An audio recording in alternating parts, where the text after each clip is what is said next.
Todas as vezes, por exemplo, que eu li a respeito de Zacarias, e essas poucas informações que nos são dadas a respeito dele, de que ele e sua esposa, ou seja, ele e a sua casa, porque eles não tinham filhos, eram só os dois, eram justos diante de Deus e irrepreensíveis, vivendo irrepreensivelmente em todos os preceitos e mandamentos do Senhor.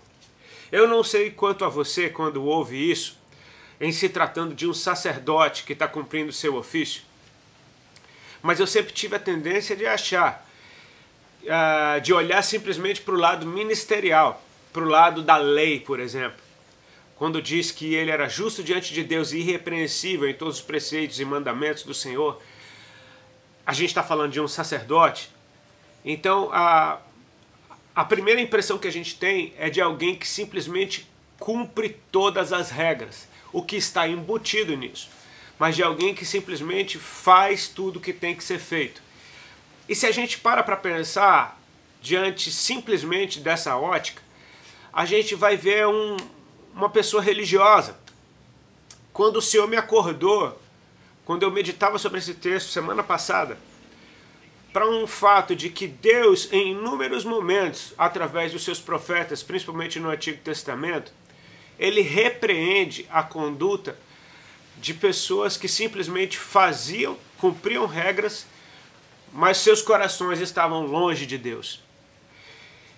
E cara, eu comecei então a tentar olhar essa figura de um plano mais alto, a tentar olhar disso de uma forma mais completa, mais ampla e mais espiritual.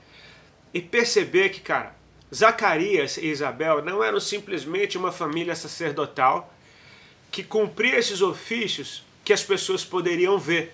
Ou seja, que cumpriam as regras, os mandamentos, que davam o dízimo, que, enfim, participavam de toda a vida do templo, e as pessoas poderiam atestar que eles eram irrepreensíveis. Eu começo a olhar isso para um lugar mais alto, ou de um lugar mais alto. Porque o Senhor começou a me falar a respeito do coração dessa família, do coração dessa casa.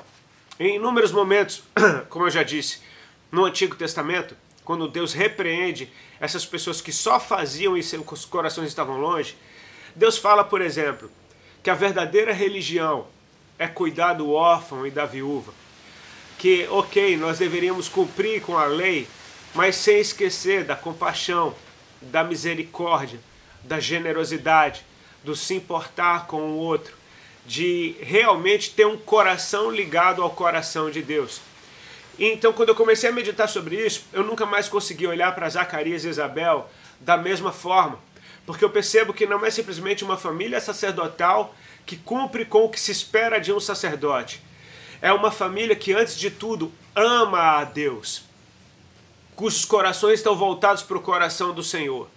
E que sim, entenderam através dos preceitos e mandamentos como é que o coração de Deus funciona.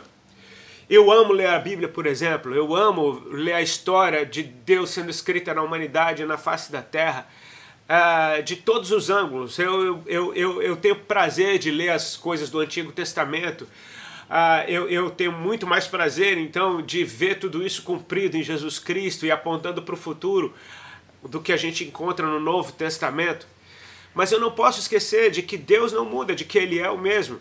E que tudo aquilo que Ele ministrou ao seu povo, ao povo de Israel no passado, de toda a história que Ele escreveu em homens como Noé, como Jó, como Abraão, antes que a nação de Israel fosse formada, Ele está revelando o seu coração.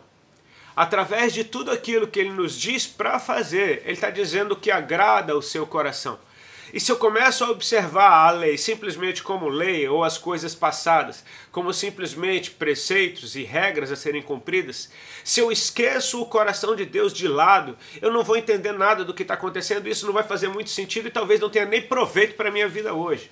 Mas se eu começo a pensar que um Deus santo escolheu habitar no meio do seu povo, Ele escolheu ter um povo que invoque a sua presença, eu começo a perceber, cara, talvez ao alinhar a minha vida, o meu coração com o coração de Deus, eu estou alinhando a terra com o céu.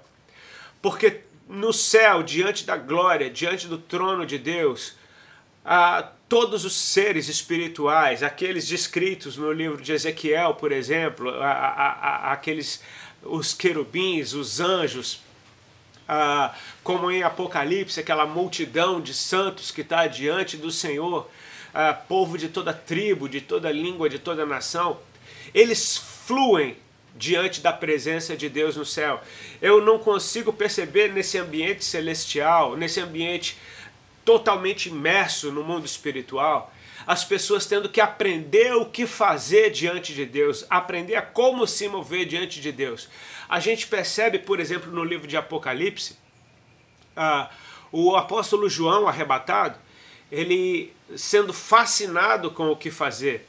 De repente chegava um anjo diante dele e ele se prostrava no chão para adorá-lo. Ou seja, ele está tendo uma conduta que talvez não fosse apropriada para aquele lugar, porque o anjo repreende e diz: adora somente a Deus, eu sou conservo teu. Ou seja, a gente percebe que nesse ambiente espiritual tudo flui de acordo com a presença de Deus. Ou seja, o seu coração, o coração do Pai, ele é impresso nos corações ao ponto de que todos os seres, tudo que ali há, consiga simplesmente fluir de acordo com essa presença. Eu creio que esse é um sonho do Senhor para a nossa vida aqui agora na terra. Viver de tal forma que a gente seja como um espelho do que é no céu e na terra.